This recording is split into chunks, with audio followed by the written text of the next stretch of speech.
होली आने वाला हो और खेसारी भैया का ये गाना ना बजे, ऐसा हो सकता है। मजा कुली होई बर्बाद भतारी होई है होली के बाद। हाँ, तो ये वही गाना है जो होली आए ये ना बजे, होली अधूरा होता है भाई साहब। हाँ, तो चलिए दोस्तों नमस्कार। तो दोस्तों आप लोग के बता दूं कि 2026 में पहला होली सॉन्ग खेसारी भैया का रिलीज हो गया है, जो कि आप लोगों के सामने है। हाँ, तो देखिए दोस्तों ये गाना का टाइटल है तत्काल आजा, जो कि इस गाने को टुनटुन यादव ने लिखा है और इसमें काम किया है एक्टर रानी और 3-4 टीके डांसर और मुस्कान जायसवाल। बाकी इस गाने को खेसारी भैया अकेले गाया है। तो देखते हैं, आइए सुनते हैं कैसा गाना है। प्ले।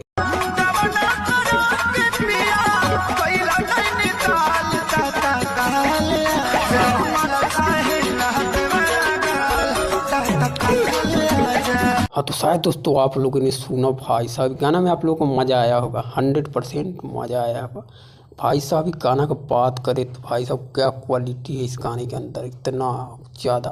और वाकई मानना पड़ेगा कि सारे भैया भी क्वालिटी पे ध्यान दे रहे हैं भाई साहब। गाना में ख़तरनाक क्वालिटी है। बाकी इसमें जो वीडियोग्राफर दिखाया गया है भाई साहब, कमाल का सीन है भाई साहब। जाके अगर सुनोगे तो दंग रह जाओगे। और गाना कमाल के, वाकई में गाना बचेगा 100%। ये गाना 2026 का रिकॉर्ड तोड़ेगा। बाकी देखते हैं, आप लोग देखिए जाके खेसारी म्यूजिक पे गाना रिलीज हुआ है, जाके देखिए। बाकी वीडियो हाई लेवल का है, मज़ा आ गया सुनने में।